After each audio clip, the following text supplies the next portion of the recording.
आप देख रहे हैं वॉइस एमपी। किसानों के दर्द को लेकर, ओलावृष्टि को लेकर सुबह से हम लगातार अपडेट दिखा रहे हैं। किस तरीके से खेत में जाके हम आपको फसल दिखा रहे हैं। किसानों की फसल बर्बाद हो चुकी है। अब जो माहौल बनता हुआ दिख रहा है, 11:30 बजे तक का टाइम किसानों ने दिया है कि अगर स्थानीय कलेक्टर यहाँ पहुंचे, स्थानीय विधायक यहाँ पहुंचे और किस तरीके से बड़ा बड़ा डिल्ले जो है ओलावृष्टि को लेकर यहाँ पे देख सकते हैं किस तरीके से किसानों का दर्द उठ रहा है। और किसान नेता दिग्विजय सिंह आमलीखेड़ा जो है हमारे साथ मौजूद है, उनसे बात करें किस तरीके से ओलावृष्टि हुई, कितना बड़ा नुकसान किसानों को हुआ। देखिए, इस बात में कोई दो मत नहीं है कि नुकसान हुआ है और ओलावृष्टि हुई है। आप ओलों की साइज भी देख सकते हैं, ये हमने घर पे तो बनाए नहीं है, घंटे लगभग हो गए हैं। और दूसरा मैं निवेदन कर रहा हूँ कि जब किसान पराली जलाता है तो आप ड्रोन से सर्वे कराते हैं। अब आज जब किसान दुविधा में, आज किसान की फसल अफीम जैसी फसल चौपट हो गई है, तो आप ड्रोन सर्वे क्यों नहीं करवा रहे? तत्काल ड्रोन सर्वे करवाना चाहिए पूरे इलाके का और तुरंत मुआवजे की और घोषणा करनी चाहिए, किसान की भरपाई करनी चाहिए। कितना नुकसान हुआ है और क्या कहते हैं, आप क्या मानते हैं? खासकर अफीम की बात की जाए तो ओलावृष्टि के चलते अफीम की फसल पूरी बर्बाद हो चुकी है। किसानों के सामने एक संकट तो ये है, किसान की फसल बर्बाद हो गई, आने वाला वक्त में उसको पट्टा मिलेगा नहीं मिलेगा, ये एक बड़ा संकट किसान के सामने है। निश्चित ही नवीन जी, आपने सही कहा है। मैं यहाँ से नहीं शुरू करूँ, मैं सोयाबीन के समय से शुरू करता हूँ।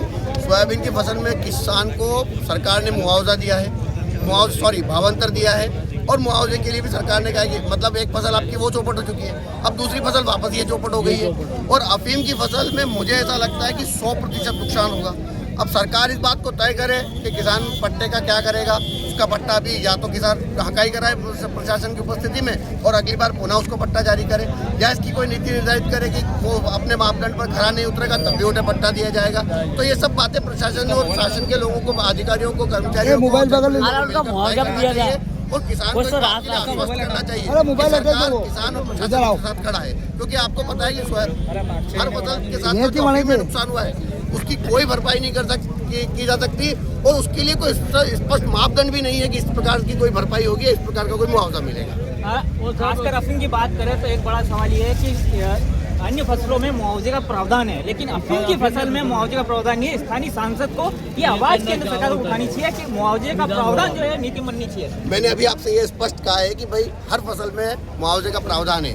कुछ औषधि फसल है वे मुआवजे में नहीं आती है, और अफीम की फसल का तो मुआवजा आज तक शासन ने दिया नहीं है। और अफीम की फसल ऐसी है जिसका नीति निर्धारण उसके उत्पादन पर ही निर्भर करता है कि नेक्स्ट टाइम पट्टे दिए जाएंगे नहीं दिए जाएंगे, सीपीएस में दिए जाएंगे, इकाई में दिए जाएंगे, ये सब उसके उत्पादन पर निर्भर करता है। अब जब उत्पादन होगा ही नहीं तो किसान देगा क्या? दूसरी बात है, इसके लिए स्पष्ट शासन को स्पष्ट नीति निर्धारण केंद्र सरकार को चाहिए। आदरणीय सुधीर जी गुप्ता को, केंद्रीय सरकार को मैं इस बात से अवगत कराना चाहता हूँ कि अफीम की फसल को भी मुआवजे के अंदर लें।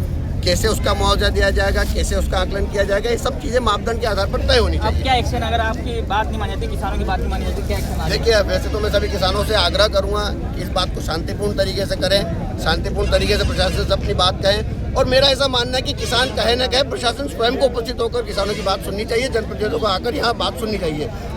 तो सुना आपने, ये थे किसान नेता जिनसे हमने बात की, किस तरीके से ओलावृष्टि हुई, उनके हाथ में ओले भी थे और किसानों का दर्द भी, और किस तरीके से